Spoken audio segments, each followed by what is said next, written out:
Hi everyone, my name is Ainsley and I'm the Special Projects Manager at the Gaia Project. Today we're going to be talking about our Green Experts program, and I'm going to be giving a short presentation about what green careers are, sustainability, talking about climate change in New Brunswick, and talking a little bit more about our Green Experts program.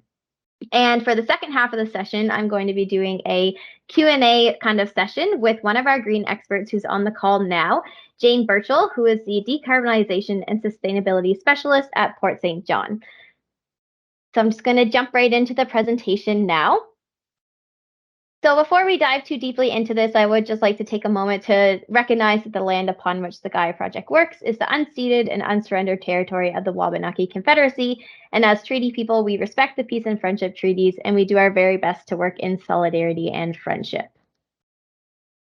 So the Gaia Project has been working for nearly 15 years with New Brunswick students on programs related to climate change, waste, energy efficiency, general sustainability, and more recently, green careers. And our mission is to empower youth to take action on climate change through education. So I would just like to take a minute to first talk a little bit about climate change impacts in New Brunswick, because I think this summer especially, we're seeing a lot more of these impacts. Previously in the past, we maybe thought about climate change not really affecting us for generations down the road, or not affecting us here in New Brunswick, something that you kind of associate more with colder climates and ice caps melting and things like that. But we're unfortunately really starting to see climate change impacts right here in New Brunswick. And I think that really kind of hits home why it's so important to start thinking about green careers in the future. So there's a bunch of different impacts that climate change has in New Brunswick, and we'll be going through a few different sectors and talking about those specific impacts. So the agriculture industry is something that we're really going to see impacted by climate change. We're seeing a lot more unpredictable weather. Sometimes we have too much rain, sometimes we don't have enough rain, sometimes that can all happen within the same growing season. So that's definitely making it really challenging for farmers in our region and farmers across the world. We're also seeing a change in harvest schedules. So because the shifting seasons and because climate change is occurring, we're starting to see harvesting need to be done at different times, planting need to be done at different times, and that's just kind of changing how farmers are doing things around here. We're also seeing an increase in soil erosion. So with more extreme rain coming at certain times, soil is washing away from crops, which can be pretty detrimental to farmers. And lastly, we're seeing longer growing seasons, which in some ways can be seen as a positive thing, but that also brings about more pests and they're able to survive for longer periods of time. So that's definitely going to be something that farmers are going to have to combat to deal with climate change. For forestry, we're seeing an increased presence of invasive species like emerald ash borer. We're seeing a change in the forest composition. So the trees that make up our forests are going to shift a little bit. We're going to see different species thrive, others not do so well. So we're just seeing an overall change in what type of trees are making up our forests. And of course, we're unfortunately seeing an increased threat of fires in our region and in regions surrounding us. In watersheds, we're seeing an increased risk of sea level rise, coastal and inland flooding, as well as erosion. If anyone lives in coastal areas, or even if you live on a lake or have a cottage on a lake, I'm sure this is something that you've kind of started thinking about or noticing over the past little while. We're also seeing increased occurrence of blue-green algae and other harmful organisms in lakes and rivers due to increased temperatures of the water. I'm here in Fredericton today, and I know that's a conversation we always have. You always have to check advisories, take a look at the water before you go in to make sure this isn't something that you see, because it can be pretty harmful to both humans and to pets as well. So definitely something to keep in mind. And we're also seeing lower water levels and also higher temperatures. So that can threaten a lot of fish habitat, specifically Atlantic salmon and brook trout. Other effects are to human health. So we're definitely seeing a decrease in air quality because of wildfire smoke, sometimes from fires that are happening in our area, sometimes it's from fires that are happening hundreds of kilometers away. I know here in New Brunswick, we saw a lot of impacts from Nova Scotia fires, from fires in Quebec and Ontario, and it's something that you're hearing a lot about on the news, and how that's really having a negative impact on our human health because you can't go outside, and it has a lot of issues for people with respiratory issues as well. We're also seeing an increased amount of extreme heat days. I'm sure people have noticed that this summer. It's been really hot and unseasonably hot, and I know there's been news headlines all over talking about all these extreme temperatures that we're seeing, and that's definitely something we're noticing more. And lastly, increased presence of tick and other insect-borne diseases. So that's something that we have to keep a lookout for when we're going out into the woods often, because with increased temperatures, they're able to survive and thrive quite a bit here. Increased extreme weather, we're seeing more fires, wind and ice storms, heavy rain, snowfall, drought. Sometimes this is all within a 12-month period, and that can be pretty traumatic for people living in these areas. I know, thinking of Nova Scotia right now, we've seen floods, we've seen fires, they've seen hurricanes all in a 12-month period, which is pretty significant and really terrifying. And we're seeing a variability in precipitation amounts and frequency. So overall, we can expect more rain at one time. So we're seeing more of these just extreme rainfall amounts happening in a short period of time. And the last impact that we wanted to talk about was changes in biodiversity. So impacts on species survival due to shifting seasons. And a good example of that is a snowshoe hare or a rabbit. So thinking about how they turn white in the winter and how they use that for camouflage. But unfortunately, sometimes there's no snow when they actually turn white. So they can stick out like a sore thumb, and that can be pretty negative to their survival. We also see a decrease in habitat suitability due to changes in temperature. So we're seeing species shift to different locations to be able to survive. And we talked about that a little bit with forestry as well.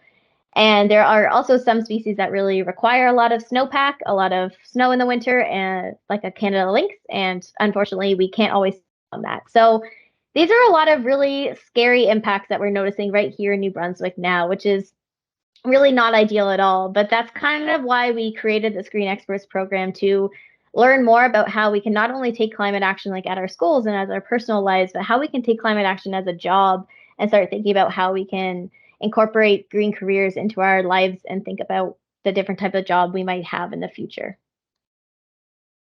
And the rise of green jobs is a major employment trend of the coming decade. So because climate change is becoming such an issue, because we're seeing it all over the world, we're seeing a lot more jobs in this sector as well. So a lot of jobs that can influence climate change in some way, and even jobs that you might not necessarily think is a green job or has a green impact. We're seeing a lot of jobs coming out because people kind of have to think about climate change now as part of their career.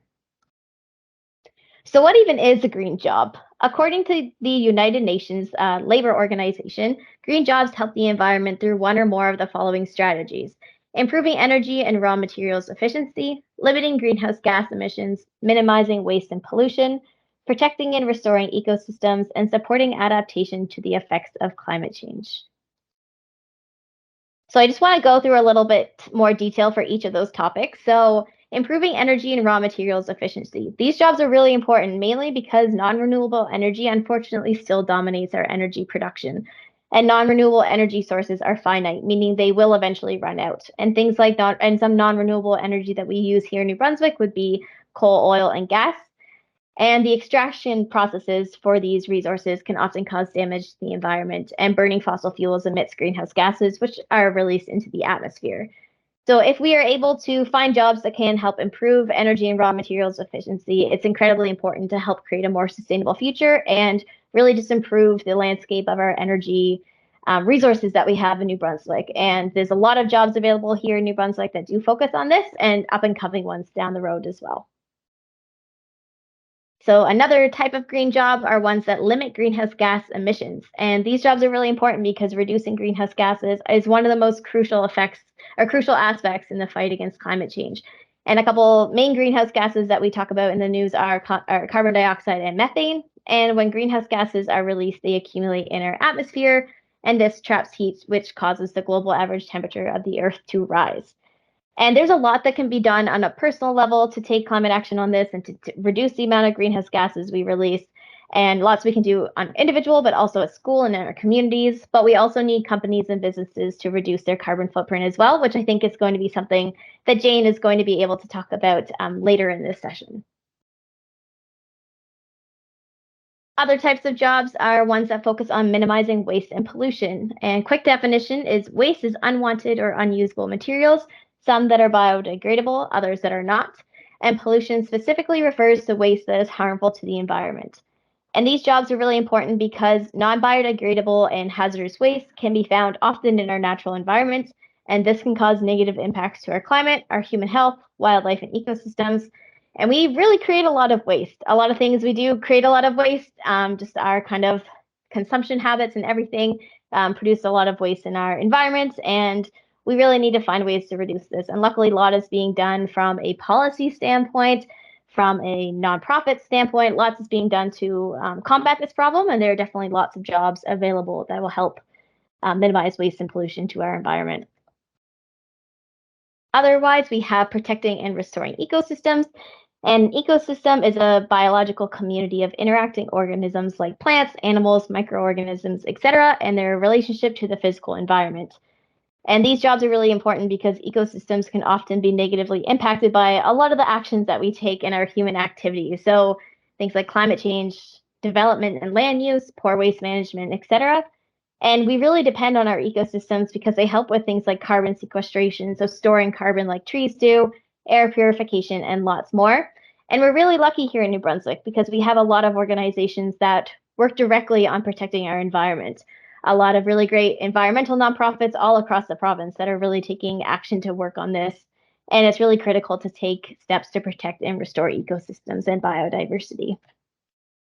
The last category that we had was supporting and adapting to the effects of climate change. So climate change mitigation and adaptation are probably words that you hear quite a bit about when you're talking about climate change. And just to quickly explain the difference, climate change mitigation is avoiding and reducing emissions to lessen the effect of climate change, whereas climate change adaptation is really changing our behaviors and systems, really our entire way of life in order to adapt to a changing climate. These jobs are really important because adaptation varies from place to place, and we really need to have a better understanding of the local risks of climate change and how we can adapt in different areas. So how I adapt and how we have to adapt in Fredericton might be different than how Jane has to adapt in St. John. We really have different effects that we're feeling of climate change, so different adaptation strategies might have to come into play as well. And we can all do our part in trying to reduce the impact of climate change as well as adapt to the changing effects. So now I would like to dive into our Green Experts program and the Green Careers Pathway program. So this program was designed to help high school students learn more about green careers that are available here in New Brunswick. And like we said earlier, a green job or career is any job that genuinely contributes to a more sustainable world. And through classroom presentations, panels, consultation, and mentorship opportunities, students are introduced to potential green career pathways.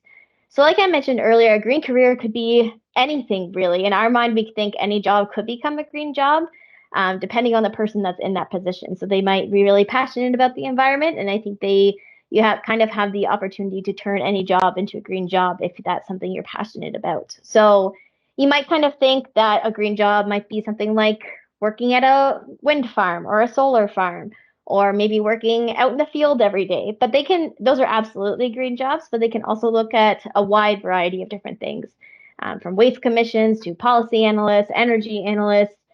There's a whole vast array, and that's kind of what our Green Experts program is hoping to highlight. So we've recruited over 100 different experts who are part of this program and who are able to provide support to students across New Brunswick, either through presentations and panels or consultation and mentorship opportunities. We've also created the Green Experts Learning Package, and the Exploring Green Jobs in New Brunswick Learning Package is designed to help grade 9 to 12 students learn more about green jobs in their province. So this resource kind of takes into account everything that we've already talked about. It highlights our map, it defines what green jobs are and gives you quite a variety of different ones that are available. It talks about ones that are available specifically here in New Brunswick and ones that are available kind of on a broader range, and different skills and interests that you might have or that you might need for these types of jobs. And this can be downloaded on our website. We also have consultation and mentorship opportunities available for students.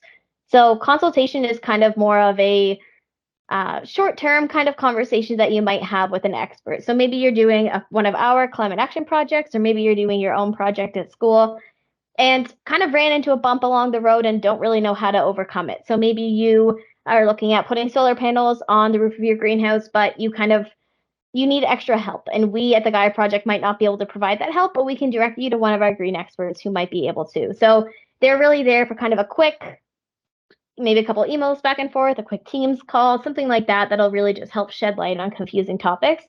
Whereas mentorship is really for those students that have considered a green job in the future, or maybe they haven't, but having a conversation like this has sparked something in you that makes you want to learn more about green jobs.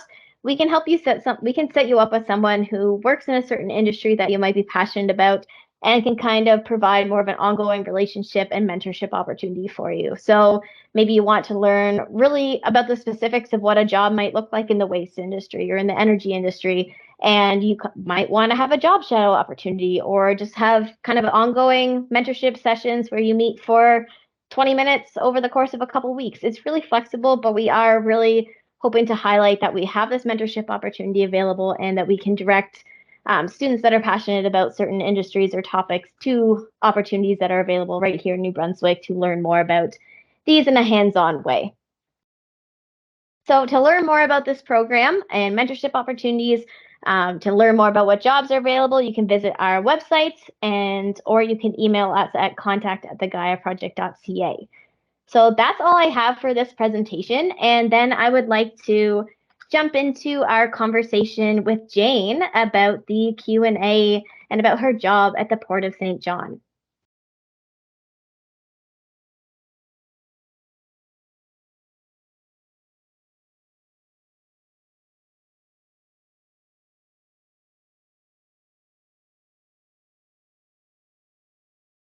All right, awesome. Hi, Jane. See, we have you here right now. So the first question I have for you is, how would you explain your job as a decarbonization specialist to high school students? Yeah, so first I might just start by explaining a little bit about what the Port of St. John is, because if you're not in the St. John region, you might not have heard of us. But I guess a port in general is a place, and specifically us, we're a Canadian Port Authority, and there's 17 of us across the country. And we are a place where people and products kind of move through, either internationally or by kind of train or trucks. And what that looks like to a lot of the local people here in St. John could be a big cruise ship in uptown St. John, where we have thousands of passengers come visit our local area, kind of under the tourism umbrella.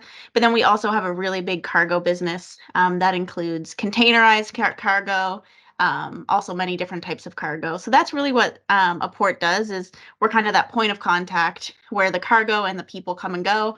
And then there's lots of businesses that help support around us, like just different train companies, trucks companies, people that move the cargo. So that's what Port St. John's all about. And my job at Port St. John is really focused on decarbonization, which pretty much means figuring out how we can remove carbon and CO2 from different processes that we do at the port. And then also I focus on sustainability, which is kind of multifaceted. And a lot of the times it looks like potentially working with a nonprofit on a habitat project and supporting them that way, or finding ways that we can become more sustainable with our own operations at the port. Wow, that's amazing that you're doing such an important role at such a large scale in the St. John area. So, what do you love most about your job? Well, in general, if we don't even think about like the sustainability part of things, I really love all the people I work with. I love that my workplace is very kind of like family orientated and flexible. I have a great boss. It's also located right in our uptown core. So when I am at the office, there's lots of amenities and like walking paths and nice restaurants and shopping nearby. But when it relates to more of my sustainability focus at my job, I really enjoy that part because I've always kind of had a passion for sustainability and climate action, even since I was in high school. So it really is something that I love about my job, being able to work on these issues every day. That's amazing. It's so nice to hear that organizations are considering so much more about the personal aspect as well. And it's nice to hear that you found that in this career. Yes. So, what made you choose this career? What made you end up at the port? Yeah, so I guess in high school was when I first started. I guess I took my first environmental science class when I was in high school, and kind of sparked my interest in that whole sector. And back then, that was, around 2010, and I wasn't quite sure what a job in the environmental sector would look like. And I think that's why this program is so great, because it really shows students at that age what a job could look like. Because I really had no idea, and I just thought, oh, someone who works in the environmental sector, maybe they plant trees. Like that's the only thing I knew about, but that's what kind of inspired me to take environmental science in university. And then I didn't really know what type of job I would have. I always kind of associated working in environmental science with working outside, and I did do some jobs like that we might touch on later. Um, but I was really intrigued by the Port of St. John opportunity because they really are kind of a hub here in New Brunswick and an economic driver for the region. And there is a lot of work being done at ports all across the world to become more sustainable because ships, for example, like cruise ships and big cargo ships, they're also on the same journey to reduce their emissions, and as are everyone that kind of works on the land side. So it's kind of a cool opportunity to collaborate with so many people on this topic. Absolutely. Yeah, it's really interesting. I know you have got the opportunity to go to conferences and lots of different things around, I think, Canada and the US to learn more Hmm. about this. So it's really great to hear that there's so much collaboration going on within this. So, what Hmm. does an average workday look like for you? And what's your work environment? Are you in the office? Are you in the field? What do you kind of do from day to day? Yeah, so right now I'm working from home. I was actually, I guess we'll talk about today. So today I woke up at home, obviously, and then I had a 10 a.m. meeting to go scope out some beaches in the area for a beach cleanup. So that's kind of a Oh, fun wow. part of my job where I sometimes, and we were talking about this today too when we were out on the beach, just like how awesome it is that this is part of our job where we can get to go to the beach while we're on the clock. So that was earlier this morning, and then I came home to work from home this afternoon and have a couple meetings. So my days really kind of vary from day to day, but we do have a hybrid work environment where we can work from home or work from the office, which I really appreciate because I'm a social person, so I love being at the office around other people. But then I do like to be at home sometimes and be able to focus and go on a walk in my neighborhood at lunch. And then when it comes to my workload, I probably spend a lot of time in meetings talking with other people at the port or other stakeholders. I do some kind of report work and data analysis work. And another big piece of it as well would be kind of presenting in front of different, either our senior management team or stakeholders about what we have. Awesome. Yeah, it varies so much from day to day, which is really interesting. And I know that always keeps jobs interesting when one day doesn't look the same as the next one.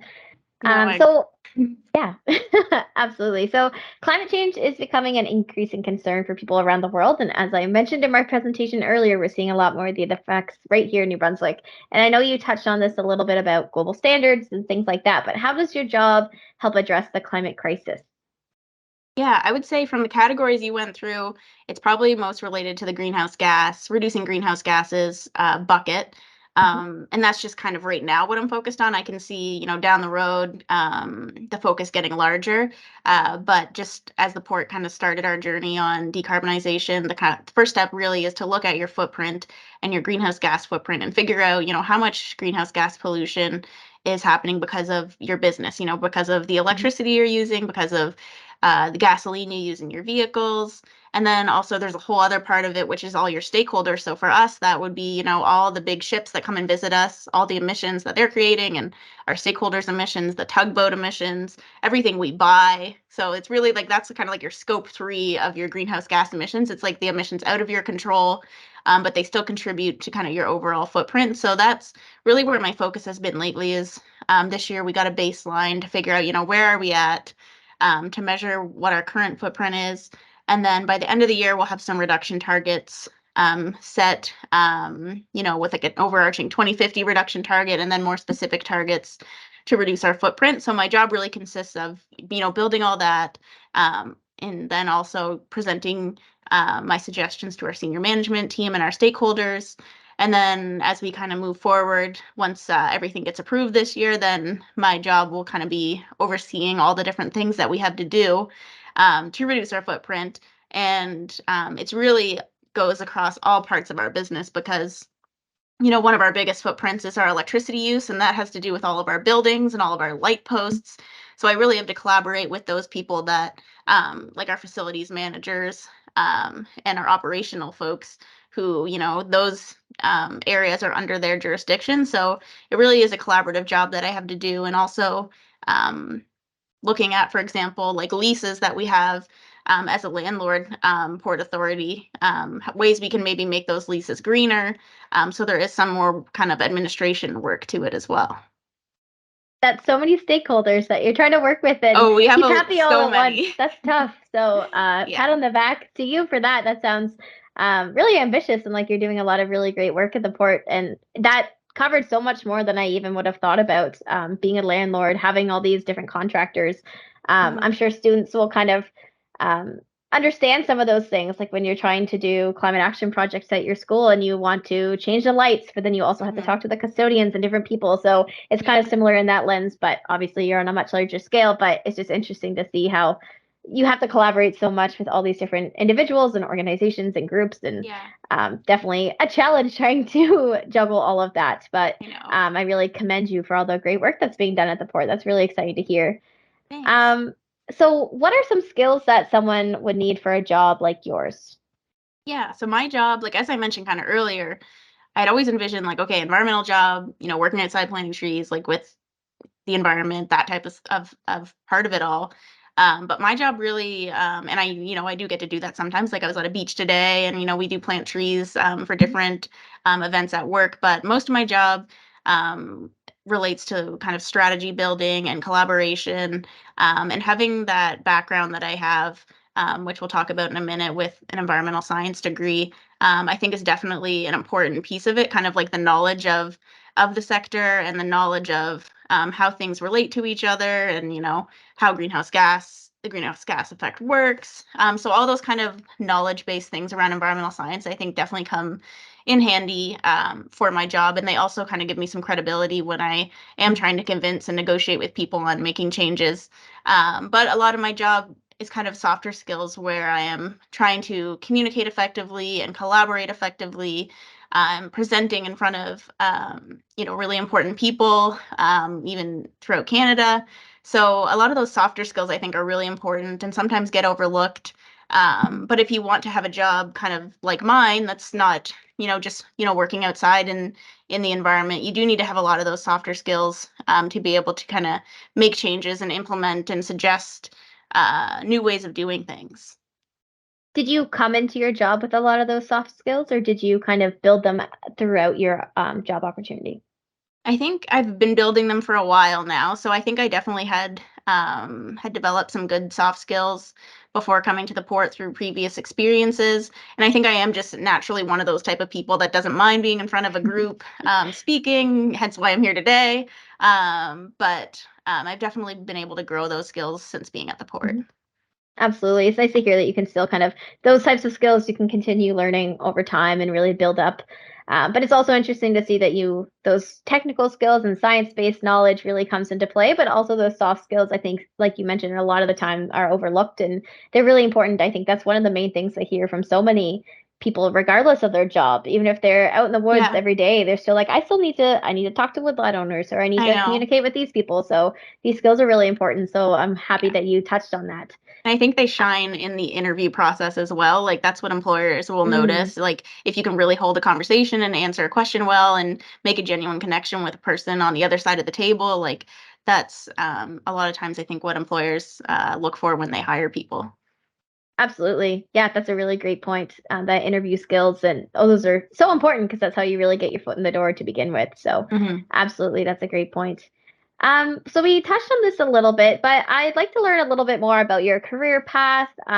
Maybe what career you imagined that you were going to have in high school. We talked about that a little bit, but I know it doesn't really align with where you are now, but kind of what led you there? We talked about it a little bit, but just maybe go into more detail about volunteer and previous work experiences that kind of led you here, and if that aligns with what you thought you were going to do.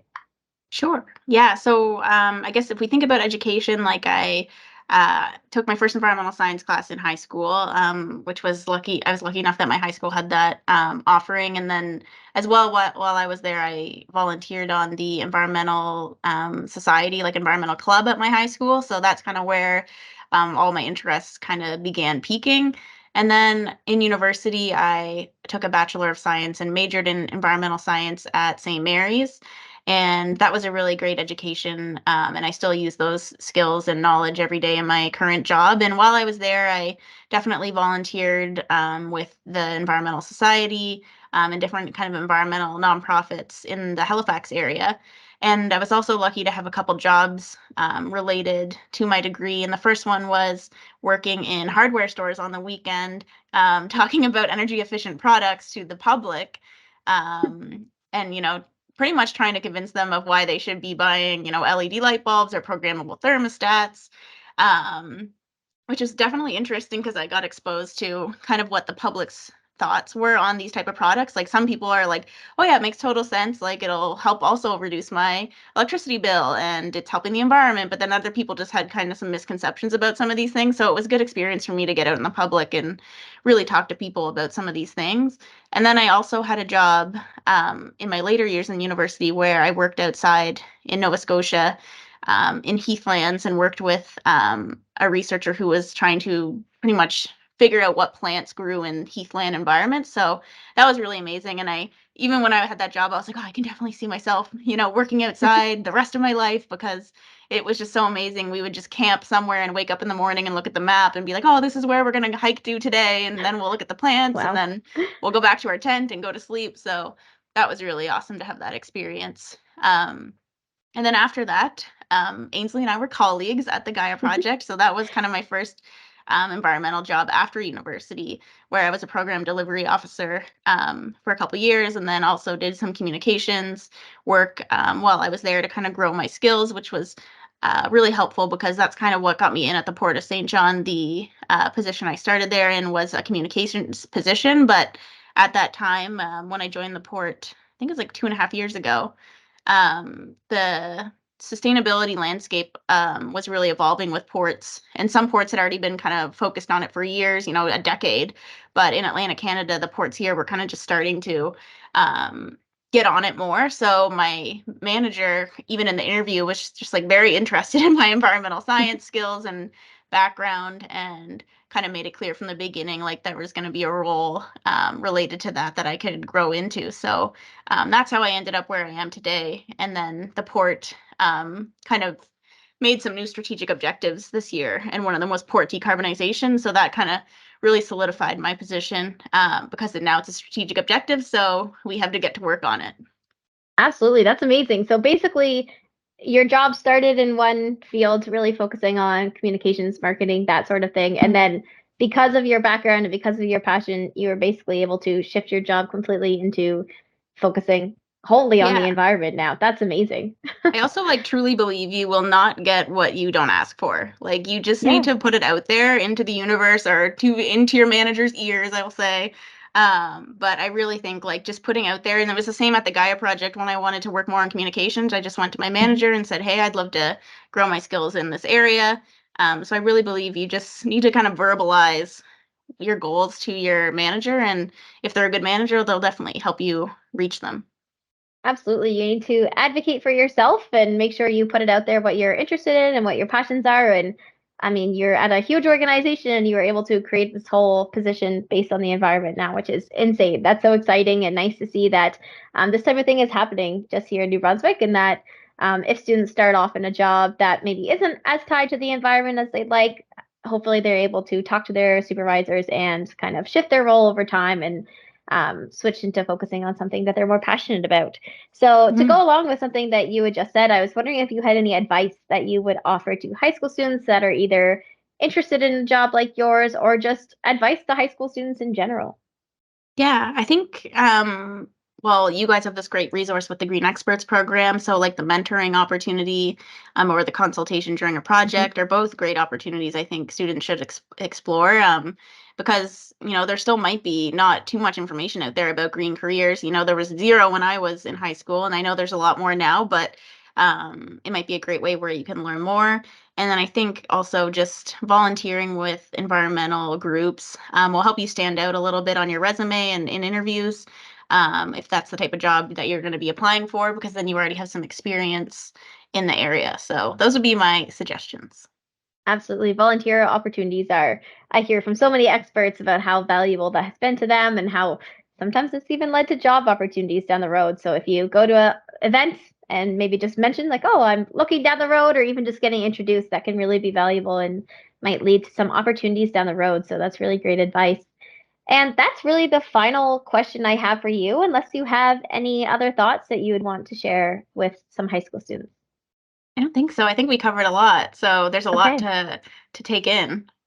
Absolutely. No, that's great. And thank you so much for being here, Jane. And to the audience listening, I hope that you learned something new and are interested in learning more through our Green Careers package or on our website. And I hope we are able to give you some new ideas about future job opportunities. So thank you very much.